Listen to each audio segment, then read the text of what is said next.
প্রতি আসনে শীঘ্রই একক প্রার্থীকে গ্রিন সিগন্যাল দেবে বিএনপি। ২০০ আসন রেখে বাকিগুলো জোট সঙ্গীদের ছাড়তে পারে জামায়াত।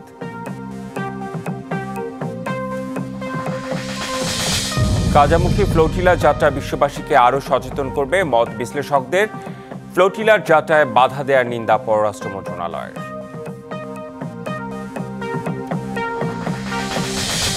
পর্যটক যাতায়াত বন্ধ রাখায় পাল্টেছে প্রবালদ্বীপ সেন্ট মার্টিনের রূপ। নিষেধাজ্ঞা না দিয়ে পরিবেশ রক্ষার ব্যবস্থাপনার তাগিদ বিশেষজ্ঞদের। ইসির নির্বাচন পর্যবেক্ষক সংস্থার তালিকায় ঝিনাইদহের নাম সর্বস্ব প্রতিষ্ঠান। অস্তিত্বই মেলেনি একটির, আরেকটিতে চলে বিউটি পার্লার।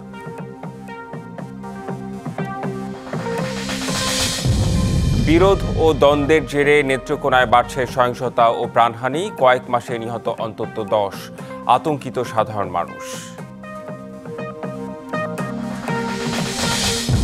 এবং ইসরায়েলি জিম্মি মুক্তি ও গাজা যুদ্ধ বন্ধে ট্রাম্পের প্রস্তাবে আগ্রহী হামাস। আলোচনার মাধ্যমে টেকসই শান্তির সূচনার আশা দেখছেন পর্যবেক্ষকরা। স্বাগত ডিবিসি সংবাদে। দেখছিলেন মার্কেন্টাইল ব্যাংক সংবাদ শিরোনাম, সাথে আছে রিদওয়ান আহমেদ। জানাবো খবরের বিস্তারিত। ত্রয়োদশ জাতীয় সংসদ নির্বাচনে 298টি আসনে প্রার্থী চূড়ান্ত করেছে জামায়াত ইসলামী। তবে জোট বা সমঝোতার রফাদফায় 100 আসনে ছাড় দেওয়ার সিদ্ধান্ত নিয়ে রেখেছে দলটি। শীর্ষ নেতারা বলছেন, তৃণমূল নেতাকর্মীদের ভোটের মাধ্যমে প্রার্থী বাছাই করা হয়েছে। তারা এও আশা করছেন, আসছে জাতীয় নির্বাচনে পরিবর্তনের পক্ষে ভোট দেবে দেশের সাধারণ মানুষ। পিআর সহ নানা দাবিতে ঐকমত্য কমিশনের বৈঠক সরগরম। এমনকি মাঠের আন্দোলনে নামলেও জেলা ও উপজেলা পর্যায়ের নেতাদের গোপন ভোটে এর মধ্যে জামায়াতে ইসলামী আগামী জাতীয় সংসদ নির্বাচনের জন্য 298টি আসনের প্রার্থী চূড়ান্ত করে রেখেছে। 2টি আসন ছাড়া বাকি 298টা আসনে আমরা প্রাথমিক বাছাই করে আমাদের প্রার্থীদেরকে কাজ করতে বলে দিয়েছি। রংপুরের 33 এবং খুলনার 35টি আসনের সবকটিতে প্রার্থী চূড়ান্ত করেছে জামায়াত। রাজশাহীতে 10 থেকে 12, বরিশালে 3, চট্টগ্রামে 12, সিলেটের 3 ও ঢাকাসহ শতাধিক আসনে প্রার্থীর মাধ্যমে বিএনপির বিরুদ্ধে প্রতিদ্বন্দ্বিতা গড়ে তুলতে পারবে বলে মনে করছে দলটি। প্রার্থী তালিকায় রয়েছেন দলের Amir doctor Shafiqur Rahman, secretary general Mia Golam Parwar, নায়েবে আমির আবদুল্লাহ মোহাম্মদ তাহের সহ অনেক নেতা। এদিকে ঠাকুরগাঁও 1 আসনে বিএনপির মহাসচিব মির্জা ফখরুল ইসলাম আলমগীরের বিরুদ্ধে প্রতিদ্বন্দ্বিতা করবেন ইসলামী ছাত্র শিবিরের সাবেক সভাপতি দেলোয়ার হোসেন সাইদি। আর কক্সবাজার 1 আসনে বিএনপির আরেক নেতা সালাউদ্দিন আহমেদের বিরুদ্ধে অংশ নেবেন স্থানীয় নেতা আব্দুল আল ফারুক। আপনার প্রতিদ্বন্দ্বী মির্জা ফখরুল ইসলাম, আমি কখনোই ওনাকে প্রতিদ্বন্দ্বী মনে করি না, আমি ওনাকে প্রতিযোগী মনে করি। রোড লেভেলে একটা গণজাগরণ তৈরি হচ্ছে, ভোটারদের মাঝে একটা ব্যাপক সাড়া পাওয়া যাচ্ছে। পাড়া থেকে মহল্লায় গিয়ে যে সাড়া পাচ্ছি, আমার দৃঢ় বিশ্বাস ইনশাল্লাহ আগামী দিনে মানুষ পরিবর্তনের পক্ষে রায়টা দেবে। 1996 সালের পর এককভাবে নির্বাচন করেনি জামায়াত। 2001, 2008 এবং 2018 সালে বিএনপির সঙ্গে জোট করে প্রার্থী দেয় দলটি। তবে এবার নিবন্ধন ফিরে পাওয়ায় জামায়াত চরমোনাই পীরের নেতৃত্বাধীন ইসলামী আন্দোলন সহ কয়েকটি দলের সঙ্গে নির্বাচনী সমঝোতার আলাপও করছে। তাই ভোট যুদ্ধে বেশি নজর সমঝোতায়। জোটগুলো কখনো টেকসই হয়েছে, কখনো টেকসই হয়নি। শুধুমাত্র 4 দলীয় ঐক্য জোটটাই অনেক দিন টেকসই ছিল। সবার মাঝেই জোটের চাইতে সমঝোতার বেশি আগ্রহ। ইসলামপন্থী দলগুলো সবার মধ্যেই একটা রিয়েলাইজেশন হয়েছে যে আমরা যেন দেশের স্বাধীনতা সার্বভৌমত্বের স্বার্থে সবাই এক বাক্সে ভোট দেই। এদিকে গত জানুয়ারি থেকেই সারা দেশে প্রচারণা, গণসংযোগ ও উঠান বৈঠক করছে জামায়াত, যাচ্ছে ঘরে ঘরেও। আমরা গণসংযোগ করছি, উঠান বৈঠক করছি এবং ধর্ম বর্ণ নির্বিশেষে পেশাভিত্তিক যোগাযোগ করছি। অন্য যারা ধর্মের সংখ্যালঘু যারা আছেন ওনাদেরকে বোঝাচ্ছি। আর দলটির প্রধান দাবি সংসদে আনুপাতিক প্রতিনিধিত্ব বা পিআর পদ্ধতির নির্বাচন। Ariful Islam, DBC news, Dhaka. আওয়ামী সরকারের আমলে 2014 সালের জাতীয় নির্বাচনে অংশ না নিলেও একটি মহল প্রায় ইসলামী আন্দোলনকে নিয়ে অপপ্রচার চালায়। এই কথা বলেছেন ইসলামী আন্দোলনের আমির সৈয়দ মোহাম্মদ রেজাউল করিম। বলেন, যারা মিথ্যাকে সত্য করতে চায় তাদের থেকে ভালো কিছু আশা করা যায় না। কাকরাইলি ডিপ্লোমা ইঞ্জিনিয়ার্স ইনস্টিটিউশনে ইসলামী আন্দোলন মহিলা বিভাগের উদ্যোগে কল্যাণ রাষ্ট্র বিনির্মাণে নারী সমাজের ভূমিকা শীর্ষক জাতীয় সেমিনারে এমন কথা বলেন তিনি। বিগত সময়ে দেশের উন্নয়নে কোনো সরকারই কাজ করেনি বলেও অভিযোগ করেন তিনি। দিনকে রাত্র বানায়, রাত্রকে দিন বানায়। এরা মিথ্যাকে অনেক অংশে সত্য বলে প্রচার করে বারবার আপনারা দেখেছেন যে ইসলামী আন্দোলনের ব্যাপারে বর্তমানে তারা কিন্তু মিথ্যা বিভিন্ন অপপ্রচার চালায় যে আমরা নাকি 15.5 বছর আওয়ামী লীগকে হাত পাখা দিয়ে বাতাস করেছি। শাপলা মার্কা নিয়েই নির্বাচনে অংশগ্রহণ করতে চায় এনসিপি, একথা বলেছেন দলটির উত্তরাঞ্চলের মুখ্য সংগঠক সার্জিস আলম। শুক্রবার রাতে ঠাকুরগাঁও জেলা মুক্তিযোদ্ধা কমপ্লেক্সে সাংগঠনিক সমন্বয় সভায় তিনি একথা বলেন। সার্জিস আলম অভিযোগ করে বলেন, ইসি কোনো একটি পক্ষ দ্বারা প্রভাবিত হয়ে এনসিপিকে শাপলা প্রতীক দিচ্ছে না। এনসিপিকে শাপলা না দেয়া হলে আইনিভাবে মোকাবেলা করা হবে বলেও জানান তিনি। এই সময় সংসদের উচ্চকক্ষে পিআর পদ্ধতি চালু এবং জাতীয় পার্টিকে নিষিদ্ধেরও দাবি জানান তিনি।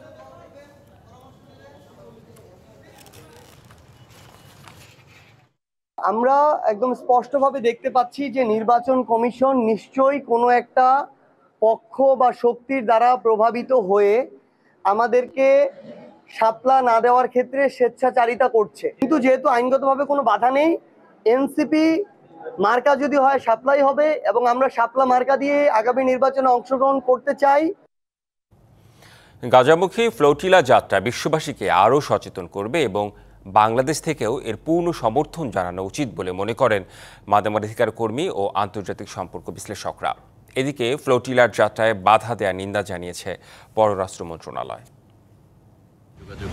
ফিলিস্তিনের গাজা অভিমুখে যাত্রা করা টানবাহী নৌবহর গ্লোবাল স্মুথ ফ্লোটিলার সবকটি নৌযান আটকানোর ঘটনায় বিশ্বজুড়ে নিন্দার ঝড় উঠেছে। বাংলাদেশ থেকে এই যাত্রায় অংশ নেন রিকের ব্যবস্থাপনা পরিচালক আলোকচিত্রী শহীদুল আলম। ঘণ্টায় ঘণ্টায় আপডেট জানাচ্ছেন তিনি। আমাদের সবচেয়ে সামনে যেই ফ্লোটিলা আলমা, তার উপরে ইসরায়েলি জলদস্যুরা হামলা শুরু করে। আমরা এই উত্তপ্ত সাগরের মধ্যে যত দ্রুত চেষ্টা করছি এগিয়ে যেতে। আন্তর্জাতিক সম্পর্ক বিশ্লেষক এবং মানবাধিকার কর্মীরা বলছেন, শুধু বাংলাদেশ নয়, গাজায় যা চলছে তার জন্য পুরো বিশ্বই ক্ষুব্ধ। সাধারণ নাগরিকরা যেটা প্রতিবাদ করছে তা না, রাষ্ট্ররা, পৃথিবীর প্রতিটা রাষ্ট্র এটার প্রতিবাদ করছে।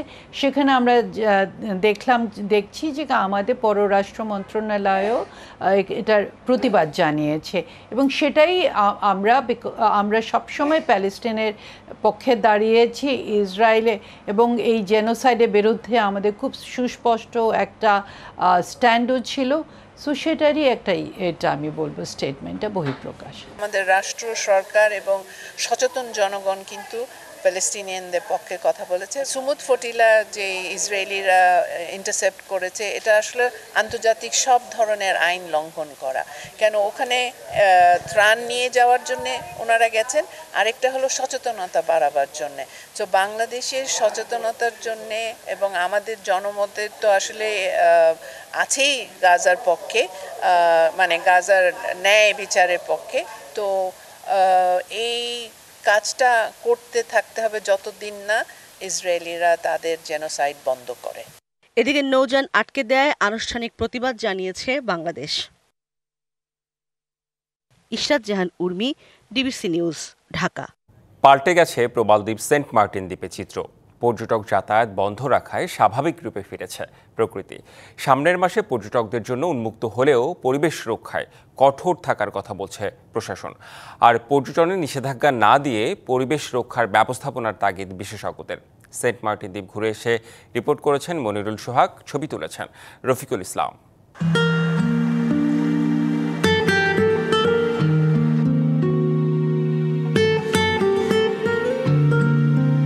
সেন্ট মার্টিন দ্বীপ নৈসর্গিক সৌন্দর্যের প্রতীক।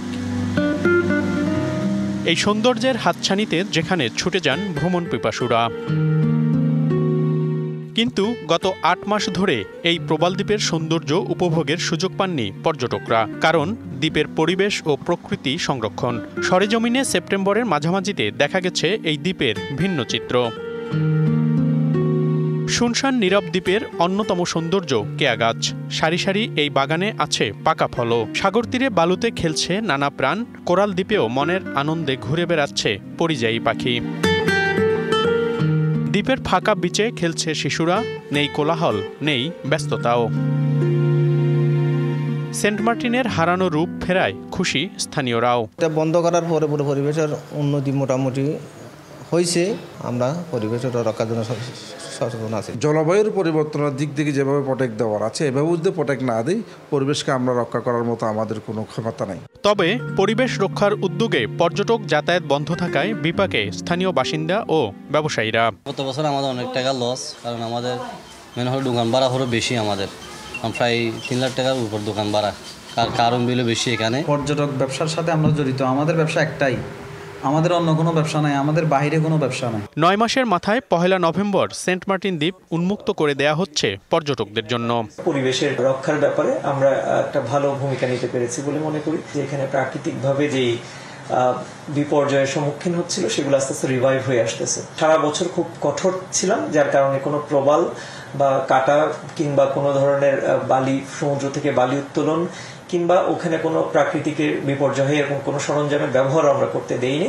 বিশেষজ্ঞরা বলছেন পর্যটকদের জন্য দুয়ার খোলা রেখেই কিভাবে সেন্ট মার্টিনের পরিবেশ রক্ষা করা যায় ভাবতে হবে তা।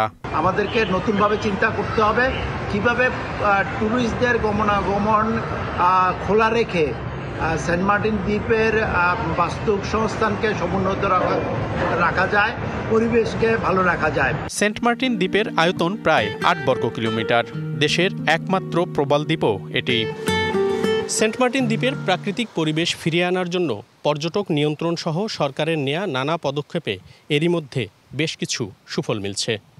বিশেষজ্ঞরা বলছেন এখনই এই দ্বীপের জন্য দীর্ঘমেয়াদে পরিবেশ বান্ধব, টেকসই এবং পরিকল্পিত পদক্ষেপ নিতে না পারলে ভবিষ্যতে হুমকির মুখে থাকবে এই দ্বীপের বৈচিত্র্য। মনিরুল সোহাগ, ডিবিসি নিউজ, সেন্ট মার্টিন দ্বীপ, টেকনাফ, কক্সবাজার। আগামী জাতীয় নির্বাচনের আগে 73টি সংস্থাকে পর্যবেক্ষণের জন্য প্রাথমিক নিবন্ধন দিয়েছে নির্বাচন কমিশন। এই তালিকায় আছে ঝিনাইদহের 3টি সংস্থা, তার মধ্যে একটির অস্তিত্বই মেলেনি। বাকি 2টি সংস্থা চালান একই ব্যক্তি। এর মধ্যে একটিতে চলছে বিউটি পার্লার, অন্যটির অফিস তালাবদ্ধ বহুদিন ধরে। সংস্থার কোনো সদস্যের নেই নির্বাচন পর্যবেক্ষণের পূর্ব অভিজ্ঞতা। নির্বাচন কমিশনের প্রাথমিক নিবন্ধন পাওয়া আলোকিত সমাজ কল্যাণ সংস্থার ঠিকানা দেখানো হয় ঝিনাইদহের খড়িখালীর বিষয়খালী বাজারে। ভবনের নাম কিংবা হোল্ডিং নম্বর দেয়া নেই, আছে জনক রোকসানা খাতুনের নাম। স্থানীয়দের সাথে কথা বলে জানা গেল খড়িখালী বাজারের এই আবাসিক ভবনে 2001 থেকে 2009 সাল পর্যন্ত ছিল আলোকিত সমাজ কল্যাণ সংস্থার কার্যালয়, কিন্তু 17 বছর ধরে বন্ধ সংস্থাটি। বিষয়খালী বাজারে আজ থেকে 20 বছর আগে আলোকিত একটা সমিতি ছিল, তো সেটা যে কোনো কারণে বন্ধ হয়ে গেছে, এখন তার কার্যক্রমটা নাই। পাওয়া গেল আলোকিত সমাজ কল্যাণ সংস্থার প্রতিষ্ঠাতা ইমদাদুল হক পিন্টুকে। তবে তিনি এ ব্যাপারে কিছুই জানেন না, এমনকি চেনেন না রোকসানা খাতুনকেও। আমি প্রথমে এই আলোকিত সমাজ কল্যাণ সংস্থা গঠন করি। গঠন করার পরে আমি আবার আমাদের কার্যকারী কমিটিতে মতদ্বন্দ্ব হওয়ার কারণে আমি এখন চলে আসি। কি অবস্থা কি না আছে ওইটার সাথে আমি জানি না। ইসির তালিকায় থাকা আরেক সংস্থা association for socio economic advancement, এশিয়ার দেয়া ঠিকানায় গিয়ে মিলল এক ভিন্ন চিত্র। একটি আবাসিক ভবনের নিচতলায় 2টি কক্ষ নিয়ে চলছে প্রতিষ্ঠানটি। তার একটি ব্যবহার হচ্ছে পার্লার হিসেবে, আর অন্যটিতে বসেন সংস্থার নির্বাহী প্রধান। এই ভবনেরই 2য় তলায় হ্যাভেন সামাজিক সংস্থারও কার্যালয়। এশিয়ার নির্বাহী প্রধান আনোয়ার হোসেন এই সংস্থারও নির্বাহী প্রধান। তিনি তালা খুলে দেখালেন অফিস, তবে কোনো সদস্য বা কর্মী মেলেনি, কোনো প্রতিষ্ঠানেই। সংস্থা দুটি কোনো সদস্যের নেই নির্বাচন পর্যবেক্ষণের অভিজ্ঞতা। আমার অভিজ্ঞতা নির্বাচনের উপর নাই, তবে আমরা সাধারণভাবে নির্বাচন যেটি দেখে শুনি সেই অভিজ্ঞতাটুকু আছে। তবে নির্বাচনের আগে কমিশনের দেয়া প্রশিক্ষণের উপর ভরসা রাখছেন আনোয়ার হোসেন। যদি কার্যকলাপ অথবা যে কাজগুলো ওনাদের অভিজ্ঞতা নাই মিলেই ওই প্রতিষ্ঠান আমার কাছে দিয়েছে। নির্বাচনের আগে ট্রেনিং দিতে হবে যে নির্বাচনটা আমরা এভাবে করব, সরকারের পাশাপাশি থেকে আমরা সহযোগিতা করে দেবো। ইসির এমন কর্মকাণ্ড নির্বাচনকে প্রশ্নবিদ্ধ করবে বলে মনে করছেন রাজনীতিবিদেরা। লোকবল আছে, অতীতের ইতিহাসে তারা অনেক নির্বাচন পর্যবেক্ষণ করেছে, তাদের দিয়ে পর্যবেক্ষণ এনজিও পর্যবেক্ষণ কমিটি করা বা তাদের দায়িত্ব দেওয়া উচিত বলে আমি মনে করি। পর্যবেক্ষক নিয়োগের বিষয়টি ঢাকায় অভিযোগ করার পরামর্শ দিলেন উপজেলা নির্বাচন কর্মকর্তা। কেউ যদি তাদের পর্যবেক্ষণ নিয়ে আবেদন করতে, তাদের বিরুদ্ধে বা দাবি আপত্তি থাকে, সেক্ষেত্রে নির্বাচন কমিশন বলেছেন যে 20 তারিখের মধ্যে, 20 অক্টোবরের মধ্যে লিখিতভাবে নির্বাচন কমিশনে আবেদন করার জন্য। গ্রহণযোগ্য নির্বাচন করতে এমন নাম সর্বস্ব সংস্থাকে বাদ দেওয়ার দাবি স্থানীয়দের। DBC news desk. বিরোধ ও দ্বন্দ্বের জেরে নেত্রকোনায় বাড়ছে সহিংসতা ও প্রাণহানির ঘটনা। কয়েক মাসের ব্যবধানে জেলার জমিজমা, অর্থ লেনদেন ও আধিপত্য বিস্তারের মতো ঘটনায় নিহত হয়েছেন অন্তত 10 জন। ভাঙচুর ও লুটপাট হয়েছে বাড়িঘর। এসব ঘটনায় আতঙ্কিত সব শ্রেণী পেশার মানুষ। যদিও আইন শৃঙ্খলা রক্ষার চেষ্টা অব্যাহত আছে দাবি জেলা পুলিশের। সম্প্রতি নেত্রকোনা সদর উপজেলার মৌগাতি ইউনিয়নের জামাতি গ্রামে বিয়েতে দাওয়াত খাওয়া ও অর্থ লেনদেন নিয়ে দুজাহান মেম্বারকে প্রকাশ্যে কুপিয়ে হত্যা করে প্রতিপক্ষ। তিনি ওই ইউনিয়নের 1 নম্বর ওয়ার্ডের সাবেক ইউপি সদস্য। আর ওই হত্যাকাণ্ডকে ঘিরে কয়েক ঘন্টার মধ্যে পাল্টা হামলা চালিয়ে হত্যা করা হয় স্থানীয় নূর মোহাম্মদ নামের আরও একজনকে। স্বজনরা জানায় ছোট বোনের বিয়ের বিষয়ে পারিবারিক আলোচনা চলছিল। এ সময় হঠাৎ দুর্বৃত্তদের হামলায় প্রাণ হারায় নূর মোহাম্মদ। আহত হয় তার মা, ভাইসহ আরও অনেকেই। তোরা দাঁত খাওয়াই আম দুনিয়া মাই তোরা কইতাম না, তোরা শেষ করে দেয়াম, তোরা আজ গুরু জব করবাম, এডি কইছে কই আই যে শেষ করে দিছে। রাম দাই সব নিয়ে তারা আঘাত করতেছে। তখন আমার ভাই আইছে, আমার ভাই দেহার মাঝে তার সার্ভিস থেকে আমার বাইরে জায়গা মেডালছে। এদিকে নেত্রকোনার পূর্ব ধলার মনারকান্দা গ্রামে জমি নিয়ে বিরোধের জেরে বনজামাই ও ভাগিনাদের হামলায় নিহত হন মামা চান মিয়া। অপরদিকে কেন্দুয়ায় ইভটিজিং এর প্রতিবাদ করায় কুপিয়ে হত্যা করা হয় আনিছুর রহমান নামের আরও একজনকে। আয়সা দিকে আমরা এই বাংসুর বা এই বিস্তারিত আমার স্বামীর জেলে নিয়ে গেছি, আমি প্রেগনেন্ট, আমার অসহায় কিছু না, আমার স্বামীর রিমান্ডে ডাকছে। আগে দিকে বায়ের মাথা ডালছে, আজ জুলে ইট দেবারি মারিয়া তারা লোকেরাই করায়া তারাই আমাদের ভাষাইতেছে। এসব অপরাধ ঠেকাতে পুলিশের তৎপরতা বৃদ্ধি ও আন্তরিকভাবে কাজ করার দাবি সচেতন নাগরিকদের। 4-5 মাসে আপনার 5-6টা স্থানে এইরকম একটা ঘটনা ঘটতেছে। আমরা চাই এগুলো যাতে বন্ধ করা হোক। পুলিশের তৎপরতাটা সবচেয়ে বেশি। আর এখানে যে রাজনৈতিক নেতৃবৃন্দ আছে এলাকায়, তাদেরও সচেষ্ট থাকতে হবে যাতে নিরীহ কোনো লোকজন আসামি না হয়। তবে পুলিশ বলছে হত্যা পরবর্তী লুটপাট ঠেকাতে জনসচেতনতা বাড়ানোর কাজ করছে প্রশাসন। পুলিশের পাশাপাশি ওই এলাকার লোকজন যদি সচেতন না হয়, এই লুটের ঘটনা ঠেকানোটা কিন্তু টাফ। শুধু এই খুন লুটপাটের ঘটনাই নয়, যত ধরনের ক্রাইম আছে প্রত্যেকটা ক্রাইমের এগেইনস্টে মানুষকে সচেতন করার জন্য আমরা চেষ্টা করে যাচ্ছি। অনাকাঙ্ক্ষিত হত্যাকাণ্ড আর হামলা ভাঙচুর প্রতিরোধে যথাযথ পদক্ষেপ নেবে প্রশাসন, এমনটাই প্রত্যাশা স্থানীয়দের। DVC news desk. ঝুঁকিপূর্ণ ভবনে চলছে ঝালকাঠির শেখেরহাটের পুলিশ ফাঁড়ির কার্যক্রম। ফাঁড়ির ভবনটি পুরাতন হওয়ায় ছাদের পলেস্তরা খসে খসে পড়ছে। ঝুঁকি জেনেও এই ভবনে বসে চলে আইন শৃঙ্খলা রক্ষার কাজ। নামমাত্র ভবনে পুলিশ পলিথিন দিয়ে থাকছেন পুলিশ সদস্যরা। দীর্ঘদিন ধরে সংস্কার না হওয়ায় ভবনটি বসবাসের অনুপযোগী হয়ে পড়েছে। সংস্কার করতে খুব শীঘ্রই ব্যবস্থা নেওয়া হবে বলে জানালেন গণপূর্ত বিভাগ। ঝুঁকিপূর্ণ এই ভবনটি ঝালকাঠি জেলা সদরের সীমান্তবর্তী শেখেরহাট পুলিশ ফাঁড়ির। দ্বিতল ভবনটির ছাদের পলেস্তারা খসে খসে পড়ছে। বিকল্প ব্যবস্থা না থাকায় জীবনের ঝুঁকি নিয়ে এর মধ্যে কাজ করছেন পুলিশ সদস্যরা। এতে যে কোনো সময় বড় ধরনের দুর্ঘটনার আশঙ্কা রয়েছে। 2001 সালে এই ভবনটি উদ্বোধন করা হয়। সেই সময়ে নিম্নমানের কাজ হওয়ায় ক্ষোভ ছিল পুলিশ সদস্য ও স্থানীয়দের মাঝে। এরপর গত 24 বছরেও ভবনটি কোনো প্রকার মেরামত বা সংস্কার করা হয়নি। যে পচা ইট আর নিম্নমানের আপনার দিয়ে গাঁথতেছে এই কন্ট্রাক্টর। যে আমার তো বিদেশের আয় করা সম্পত্তি আমি জনস্বার্থে ডোনেট করছি, এটা তো কেউ লুটপাট করবে এজন্য তো না। দীর্ঘদিন সংস্কার না হওয়ায় ভবনটি দিন দিন বসবাসের অনুপযোগী হয়ে পড়ছে। বৃষ্টি নামলে চুয়ে চুয়ে কক্ষে পানি পড়ে। এতে ভোগান্তিতে পড়ে পুলিশ সদস্য ও সেবা নিতে আসা সাধারণ জনগণ।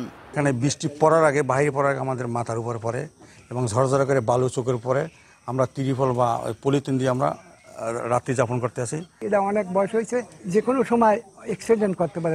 অবৈধ মাল বা মাল নির্মিত মাল দিয়ে করছে, এখন এটা ভাঙ্গা পড়তে আছে। বর্তমান ভবনটি পরিত্যক্ত ঘোষণা করে নতুন একটি ভবন নির্মাণ ও থাকার সুব্যবস্থা করার জন্য ঊর্ধ্বতন দপ্তরে আবেদন করা হয়েছে। নতুন ভবন হলে মানে ভালো হয়, কারণ এটা পুরাতন হয়ে গেছে অনেক। উপরে ময়লাগুলো পড়ে, যাতে রান্না বাড়া করতে সমস্যা, ডাইনিংয়ে খাওয়া দাওয়ার সমস্যা, দ্রুত সংস্কার দরকার। অনুমোদন পেলেই সংস্কার কাজ শুরু করা হবে বলে জানিয়েছেন গণপূর্ত বিভাগের কর্মকর্তা। মেরামতের চাহিদা পেলে প্রাক্কলন প্রস্তুত করা হবে। প্রশাসনিক অনুমোদন ও অর্থ বরাদ্দ পেলে দ্রুত দরপত্র আহ্বান করা হবে। তারপর দ্রুত সময়ের মধ্যে মেরামত কাজ বাস্তবায়ন করা হবে। বর্তমানে এখানে 21 জন পুলিশ সদস্য কর্মরত রয়েছেন। দ্রুত ঝুঁকিপূর্ণ ভবনটি সংস্কার বা নতুন একটি ভবন নির্মাণ করা হবে এমনটাই প্রত্যাশা কর্মরত পুলিশ সদস্যদের। DBC news desk. সিলেটের জনপ্রিয় পর্যটন স্পটগুলোর ব্যাপারে মাস্টার প্ল্যান করছে সরকার। প্রাকৃতিক ভারসাম্য রক্ষার পাশাপাশি স্থানীয়দের কর্মসংস্থান ও স্পটগুলোকে পর্যটক বান্ধব হিসেবে গড়ে তোলাই এর লক্ষ্য। মাস্টার প্ল্যান কার্যকর হলে নতুন সম্ভাবনার দ্বার খুলবে সিলেটের পর্যটনে। সরকারের এই উদ্যোগকে স্বাগত জানাচ্ছেন বিভাগের পর্যটন সংশ্লিষ্টরা। প্রকৃতির অপার সৌন্দর্যে ঘেরা সিলেটের আনাচে কানাচে ছড়িয়ে আছে অসংখ্য পর্যটন স্পট। দেশের বিভিন্ন প্রান্ত থেকে প্রতিদিন হাজারো পর্যটক এসব স্থান ঘুরে দেখতে যান। তবে সাদা পাথর কাণ্ডের পর পর্যটন খাতের নিরাপত্তা ও টেকসই উন্নয়ন নিয়ে নতুন করে প্রশ্ন উঠেছে। সিলেটের পর্যটন স্পটগুলোকে পরিবেশ বান্ধব করতে বড় পদক্ষেপ নিয়েছে সরকার। বিছনাকান্দি, সাদা পাথর, জাফলং, উৎমাছড়া, লালাখাল ও রাতারগুল এই 6টি পর্যটন স্পট ও এর পরিবেশ রক্ষায় মাস্টার প্ল্যান করেছে সরকার। আমাদের দেশের নাম করা তাদেরকে নিয়ে একটা কমিটি করে দিয়েছেন, যাতে করে আমাদের এই গোলাগঞ্জ, সাদা পাথর এরিয়া, জাফলং এরিয়া, সব বিছনাকান্দি, রাতারগুল, এখানে আমাদের সিলেটে যে টুরিস্ট স্পটগুলো আছে, এই স্পটগুলোকে কেমনে আরো সাস্টেনেবল ওয়েতে একটা বড় ধরনের ইকো ট্যুরিজম স্পট করা যায়, সেই জন্য এটা কাজ চলছে, প্ল্যানিং চলছে। এটা মাস্টার প্ল্যানের সম্ভাব্যতা যাচাইয়ের অংশ হিসেবে সাদা পাথর এলাকা পরিদর্শন করেছে সরকারের 13 সদস্যের কমিটি। ধাপে ধাপে তারা সিলেটের অন্য স্পটগুলো ঘুরে দেখবেন। নট দ্য সিঙ্গেল স্পট, আমরা পুরো এলাকা নিয়ে একটা মাস্টার প্ল্যান করা, প্রতিটা খালে যেন টুরিস্টরা যেতে পারে, বাংলাদেশ যেন সারা বিশ্বে এত সুন্দর ল্যান্ডস্কেপ দেখতে পারে। Coordination between people, government, experts সবাই একসাথে বসে একটা যে সিদ্ধান্ত নেব। আমাদের কাজ হবে এইটা যে কত সুন্দর, এটা বোঝানোর জন্য যদি কোনো কিছু করতে হয় সেই আলোকে কাজটা করতে হবে। পরিবেশকে অগ্রাধিকার দিয়েই পর্যটন খাতের উন্নয়ন হবে। এই প্রকল্প বাস্তবায়নে নেদারল্যান্ডস সরকারের অর্থায়নের সম্ভাবনা রয়েছে। সিলেট হলো যে একটি আমাদের পর্যটন হাব, সেই পর্যটন হাবকে কিভাবে সমন্বিতভাবে পর্যটনের যে সমস্ত সুবিধাগুলো প্রয়োজন সেগুলো আমরা এখানে স্থাপন করতে পারি, প্রাকৃতিক সলিউশন সমাধান দিতে পারি। সরকারের এই উদ্যোগে আশাবাদী সিলেটের পর্যটন ব্যবসায়ী সংশ্লিষ্টরা। এই ইকো ট্যুরিজমের পরে সিলেটের 6টা স্থান নিয়ে কাজ করবেন এবং এটা নিয়ে সম্ভবত একটা টিম এসে ভোলাগঞ্জ সফর করে গেছে। মাস্টার প্ল্যান করে যদি এটা করা যায়, আমার মনে হয় সিলেটের পর্যটন শিল্পে একটা যুগান্তকারী পরিবর্তন আসবে। সিলেটের 6টি পর্যটন স্পটকে কেন্দ্র করে এই মাস্টার প্ল্যান বাস্তবায়িত হলে বদলে যাবে পুরো অঞ্চলের অর্থনীতি ও পর্যটনের চিত্র। প্রত্যুষ তালুকদার, ডিবিসি নিউজ, সিলেট। বৌদ্ধ ধর্মাবলম্বীদের অন্যতম ধর্মীয় উৎসব প্রবারণা পূর্ণিমা। এই দিনে আত্মসংযমের অনুশীলন, অসত্যকে বর্জন করে সত্য ও সুন্দরকে বরণ করার শিক্ষা দেয়া হয়। বর্ষা শেষে উদযাপিত হয় এই উৎসব। এই উপলক্ষে বান্দরবান সহ বাকি 2 পার্বত্য জেলায় ব্যাপক প্রস্তুতি নিয়েছে স্থানীয় প্রশাসন ও ব্যবসায়ীরা।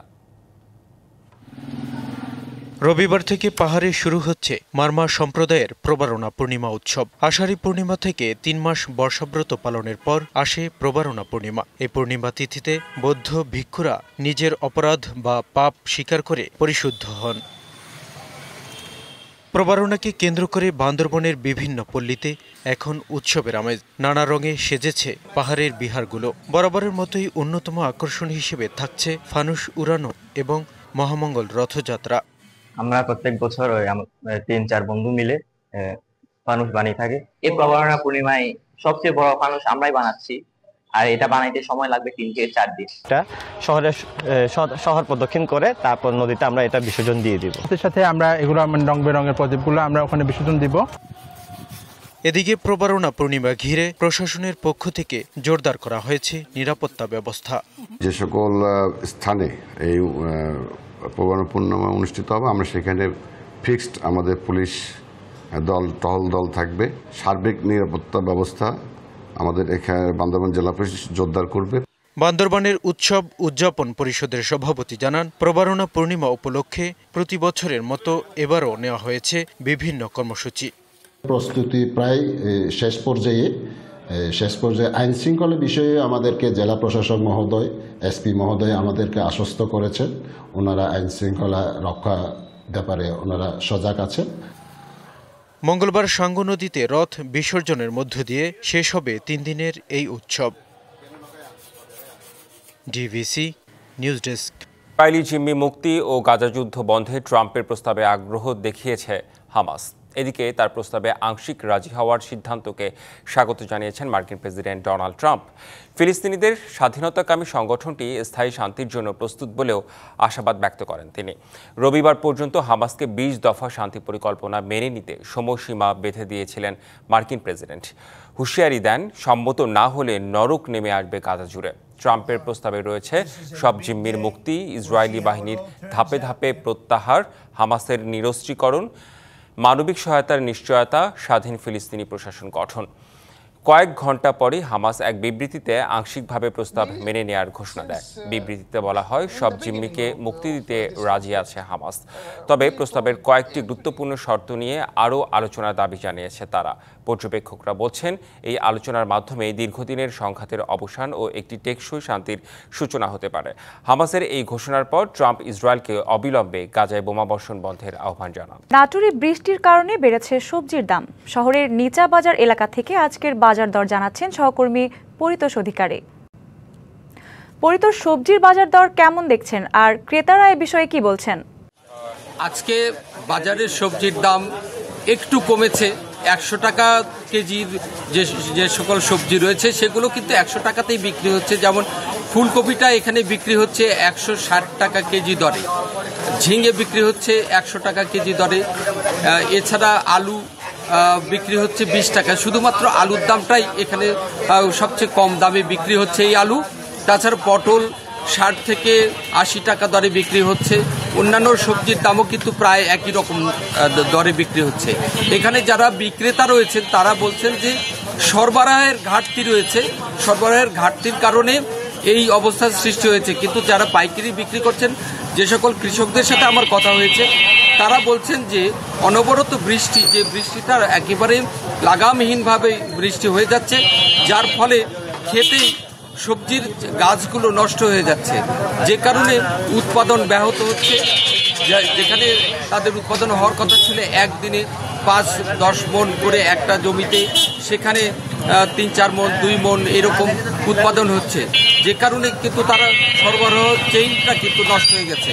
যে এই কারণেই যারা বিক্রেতা রয়েছে তাদের কিন্তু হচ্ছে বেশি দামে, এই বেশি দামে কেনার ফলে তারাও কিন্তু বেশি দামে বিক্রি করছেন। তবে স্বস্তির বিষয় হলো গত সপ্তাহের চেয়ে একটু কমেছে। পেঁয়াজের দামটাও কমেছে। পেঁয়াজের দাম এখন 60 থেকে 70 টাকা কেজি দরে বিক্রি হচ্ছে। কিন্তু কাঁচামরিচের দাম, যেহেতু এইটা বৃষ্টির ফলে নষ্ট হয়ে যায়, কাঁচামরিচের দামটা কিন্তু আগের চেয়ে আরও একটু বেশি হয়েছে। এখন 320 টাকা থেকে 350 টাকা কেজি দরে কাঁচামরিচ বিক্রি হচ্ছে বাজারে। এছাড়া অন্যান্য যে সবজিগুলো, যেমন ঝিঙ্গে বিক্রি হচ্ছে 70 থেকে 100 টাকা কেজি দরে। এইভাবে কিন্তু প্রত্যেকটা সবজি, বিশেষ এই সময় কিন্তু শীতের সবজি আসার কথা বাজারে, সেই সবজি কিন্তু এখনো পর্যন্ত আসেনি বৃষ্টির কারণে বলে জানিয়েছেন এখানকার ব্যবসায়ীরা। পরিতোষ, ধন্যবাদ আপনাকে। 1.5 যুগেরও বেশি সময় পেরিয়ে গেলেও সংস্কার হয়নি চাঁদপুরের ফরিদগঞ্জ উপজেলার মুন্সিরহাট উভারামপুর গ্রামীণ সড়ক। বালুবাহী ভারী ট্রাক্টর চলাচলের কারণে 5 কিলোমিটার সড়কের মধ্যে 3.25 কিলোমিটারই এখন ব্যবহার অনুপযোগী। সড়কটির বিভিন্ন স্থানে তৈরি হয়েছে খানাখন্দ। এতে ভোগান্তিতে পড়েছে 5 গ্রামের 50,000-এর বেশি বাসিন্দা। চাঁদপুর ফরিদগঞ্জের সুবিদপুর পূর্ব ইউনিয়নের মুন্সিরহাট থেকে উভারামপুর গ্রামের প্রায় 3.25 কিলোমিটার সড়ক এখন যেন মরণ ফাঁদ। নির্মাণের 1 বছরেই সড়কটি ব্যবহার অনুপযোগী হয়ে পড়লেও গেল 16 বছরে নেওয়া হয়নি সংস্কারের উদ্যোগ। তার উপর প্রতিনিয়ত বালুবাহী ট্রাক্টর চলাচলের কারণে সড়কে তৈরি হয়েছে বড় বড় গর্ত। এতে প্রায়ই ঘটছে ছোট বড় দুর্ঘটনা। চরম দুর্ভোগে পড়েছেন আশেপাশের 5 গ্রামের 50,000 বাসিন্দা। ভোগান্তি পোহাতে হচ্ছে স্কুল শিক্ষার্থীদেরও। যারা দূর থেকে আসে তাদের অনেক অসুবিধা হয়, বৃষ্টির কারণে তারা আসতে পারে না। বাচ্চারা স্কুল কলেজে যেতে পারে না এবং অ্যাম্বুলেন্স এই অঞ্চলে আসে না, এমনকি বিয়ে শাদিতে পর্যন্ত এফেক্ট হচ্ছে এই রাস্তার কারণে। স্থানীয়দের অভিযোগ, সামান্য বৃষ্টিতেই রাস্তায় দেখা দেয় জলাবদ্ধতা। এতে রোগী নিয়ে হাসপাতালে যেতে ভোগান্তিতে পড়তে হচ্ছে স্বজন ও যান চালকদের। বালু ব্যবসা শুরু হওয়ার পর থেকে রাস্তাটা আস্তে আস্তে ধ্বংসের দিকে গেছে। গাড়ি এমনভাবে তারা চালাইছে, এই পুরা পাকা রাস্তায় পুরো ধ্বংস করে দিয়েছে তারা। গাড়ির ক্ষতি, মানুষের ক্ষতি, এই জায়গায় অনেক মানুষ পড়ে হাত পাও ভাঙছে। আমরা অতি দ্রুত এই রাস্তাটির সংস্কার এবং উন্নয়ন চাই। অর্থ সংকটে সড়কটি সংস্কার করা না হলেও গুরুত্বের সাথে বিবেচনায় দ্রুতই সংস্কারের উদ্যোগ নেওয়ার আশ্বাস এলজিডির নির্বাহী কর্মকর্তার। রাস্তাটি দীর্ঘদিন যাবত মেইনটেনেন্স আমরা করতে পারি নাই, আমাদের বিভিন্ন সময় ফান্ডের প্রবলেম থাকে। আমরা অনতিবিলম্বে এটার প্রাক্কলন প্রস্তুত করে আমরা অনুমোদনের ব্যবস্থা করব এবং টেন্ডার গ্রহণ করার চেষ্টা করব। দ্রুতই সড়কটি মেরামত করে যান চলাচলের উপযোগী করে তুলবে কর্তৃপক্ষ, এমন প্রত্যাশা স্থানীয়দের। DBC news desk.